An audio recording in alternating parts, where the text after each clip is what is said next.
Hey guys, welcome back to another pregnancy vlog. I know it's been a couple weeks since we've seen each other, but it's just been super hectic on this end. These past couple weeks, I've had to move out of state, move into a new home, all while still growing a baby and gaining about 15 pounds. So it's been super hectic and busy over here, but I'm back, so let's get right to it.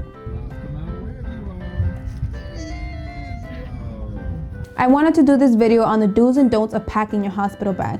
I believe that this is a crucial step in preparing for your baby, and whatever's in your hospital bag can literally make or break your hospital stay. So you want to make sure that you have the right things in there and the essentials.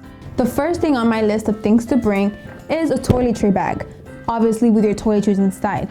This is super important, and I cannot stress enough how heartbreaking it is when you forget an essential from here. Been there, done that, not fun. So you want to make sure that you pre-pack this. I recommend just buying travel-sized versions of whatever you're going to bring and just pop them in there right now. Don't try to wait last minute and say, oh, I'll just grab it from the bathroom and throw it in, because believe me, when those contractions hit, that's the last thing you're going to think about. So I'm talking toothbrush, toothpaste, lotion, all of those essential things that you use on a daily. Oh, and deodorant. You're going to want deodorant, trust me. The work of bringing a child into this world is a very messy one. And if you're a first-time mom, you will find that out very soon. So believe me when I say that this is super important to have pre-packed and make sure that you have everything that you want and you need in here beforehand. Next thing on my list are things to entertain yourself, things to occupy your time. So I personally have a journal because I want to document everything from beginning to end. There's so many things that I forgot giving birth to Daniel that I wish I could still remember for keepsake, but I don't, unfortunately. So I've learned my lesson, and this time around I'm going to write everything down. My experience as a second-time mom and my experience as a first-time mom giving birth during a pandemic. So we're going to want that. And I'm also bringing my iPad. I'm bringing my iPad because I like watching YouTube videos, YouTube sermons, all that good stuff. So things to entertain myself, things to occupy my time. I wouldn't normally put this on the list for things that are essential to bring. With my first child, I had no time, no spare time whatsoever. Between nurses coming in and the doctors coming in and family visits, anytime I was alone with the baby, I was going to sleep because I was tired. But this time around, I'm giving birth during the COVID-19, so I'm not sure how different things will be. I know personally in my state, they have given certain restrictions to mothers. Some mothers have to birth alone. Other mothers can only have one visitor, and that is that. So I'm just preparing for the worst, I guess, and I'm making sure that I have things to do, ways to keep entertained. Number 3 on my list of things that you want to bring is nursing wear, if you plan on breastfeeding your baby. With my first one, I wasn't too prepared with this, and I encountered a lot of awkward and difficult situations. For example, there were times where visitors just got in through the door. They were anxious to meet him, and 30 seconds into the visit, he wants to feed.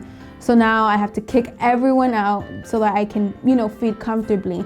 This all could have been avoided if I had just properly packed and brought what I needed. So aside from nursing bras and all that other good stuff, something else I have packed is my nursing cover. Super easy to put on, super helpful. And this was actually a gift that I got from a friend, so I'm super appreciative about that as well. And this will really come in handy. This way you don't have to kick anyone out of the room. They really can just, watch you breastfeed, and they don't even know you're breastfeeding, basically.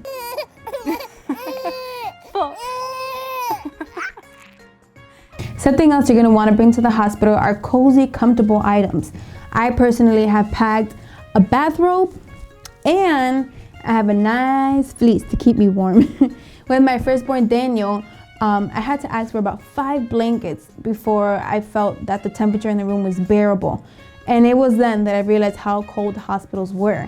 Of course, hospitals provide these things. They provide blankets and they provide socks. But for me personally, I want to bring what I know is going to work for me, so I know for sure I'm going to be comfortable and relaxed.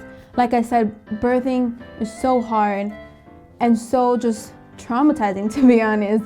You want to make sure you're as comfortable as possible. So these are all things that make me feel like I'm at home and make me feel like I'm in my environment. On that note, don't forget to bring comfortable clothes for yourself.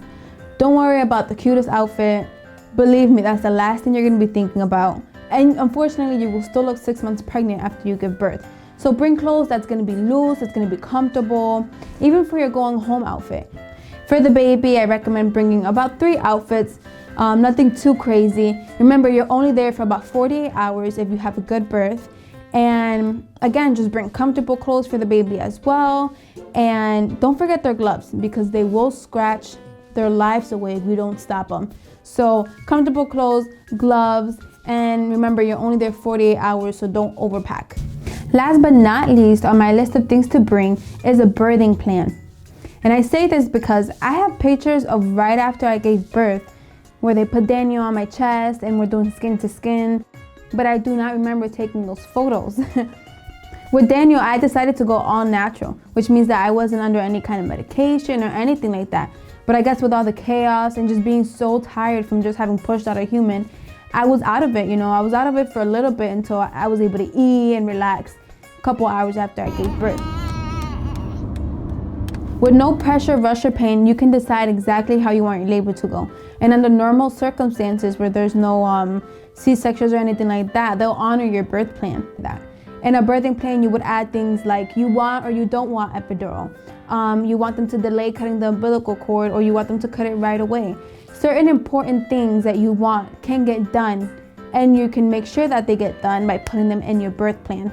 Important decisions like these should not be made while you're feeling rushed or while you're under pain and you don't even know half of what's going on in the room. It's really something that you want to pre-plan for, and like this, you know exactly what's happening at your labor. If you have an ideal way of how you'd like things to play out, I definitely recommend making a birthing plan. Like that, it can be handed to the doctor as soon as you walk in, and you know for sure it'll be carried out despite what state of mind you're in. Remember to pack strategically and only what you need.